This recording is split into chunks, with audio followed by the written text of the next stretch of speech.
morning, church. Good morning. I'm going to finish the second part of our heritage moment that I think was a few weeks ago. But it comes from the 1619 project that was done by the staff of the New York Times Magazine.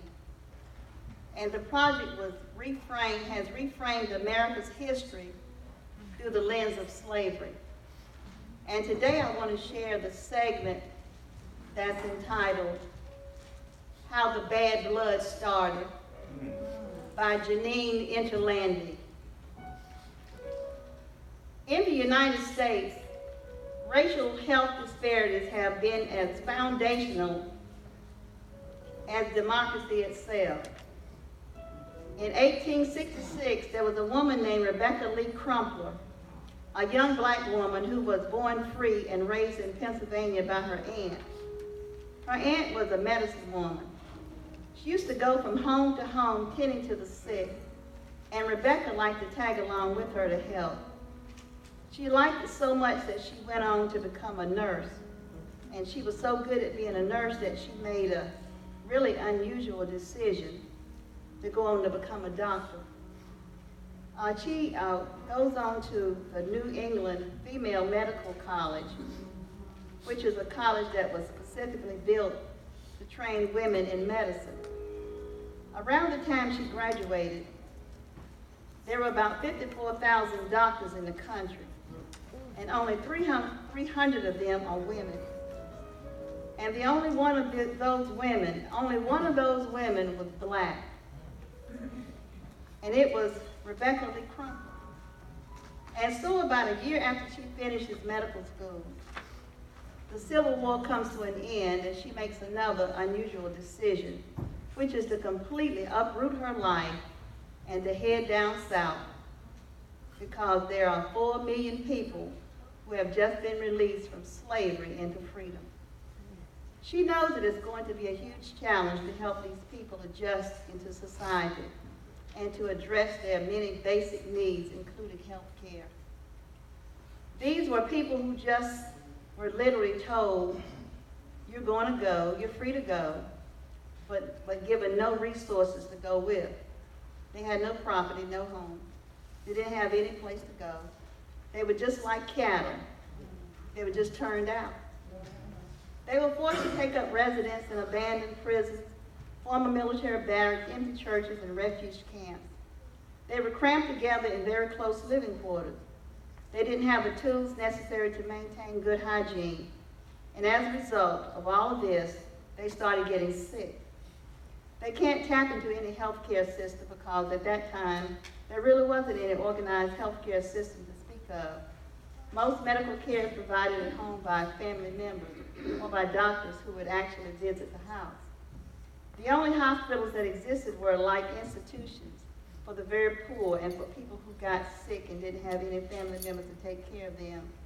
The facilities were private and were run by charitable groups. When the newly freed slaves turned to those facilities for help, they were, of course, turned away. They were told no. They start dying in really high numbers. So much so that in some towns and cities, their bodies were littering the streets. This is a massive public health crisis. And so to deal with this crisis, the federal government created what ends up being the nation's first federal health care program. It was called the Freedmen's Bureau Medical Division. This is what Rebecca Lee Crumpler is heading south to do. She's going to Virginia to treat the newly emancipated through this new medical program. So when she gets to the South and she starts working, she sees that this program is a complete mess.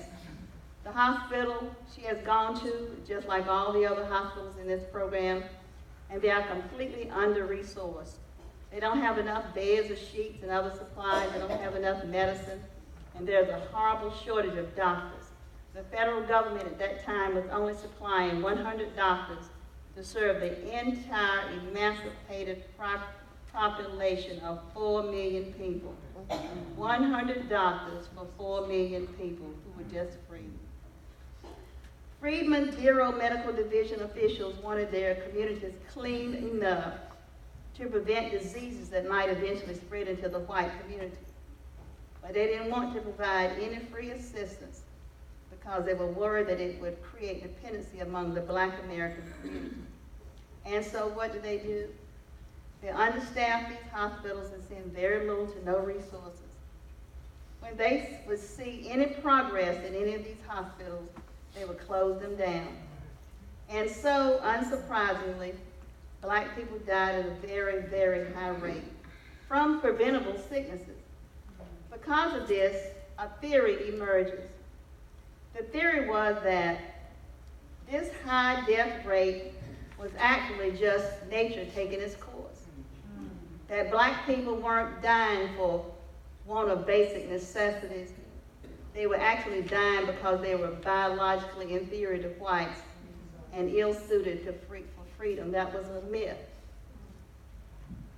The argument became that African Americans were literally going extinct, and that to provide any type of funding or resources to fight that would be wasteful and foolish, because you're just trying to prevent the inevitable. And this theory, I think I said myth earlier, this theory actually gained pretty wide traction. There was a congressman from Ohio who used the theory to argue against the Freedmen's Hospitals in the United States House of Representatives. He gets on the floor of the House of Representatives and he says, quote, "No charitable Black scheme can wash out the color of the Negro or can change his inferior nature or save him from his inevitable fate." And so this theory of extinction became mainstream and generally accepted. The lack of funding and the lack of resources continued, and the Freedmen's Hospitals continued to struggle.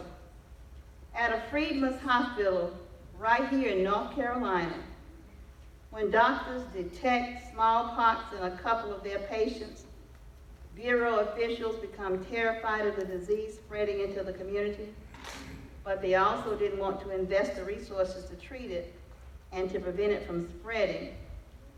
So what do? They put out an order to burn the hospital down. This was the first example of government-funded health care, and it is an example of something that was set up to fail. Our people came to realize that the government didn't really want to help them, and they were really going to have to take care of themselves. This lady, Rebecca Lee Crumpler, understood this as well, and she decided to write a book called Book of Medical Discourses in 2 parts. It was written for the Black community, specifically to Black mothers and Black nurses. What she tells them in this book is how to take care of themselves, how to prevent diseases and treat basic ailments.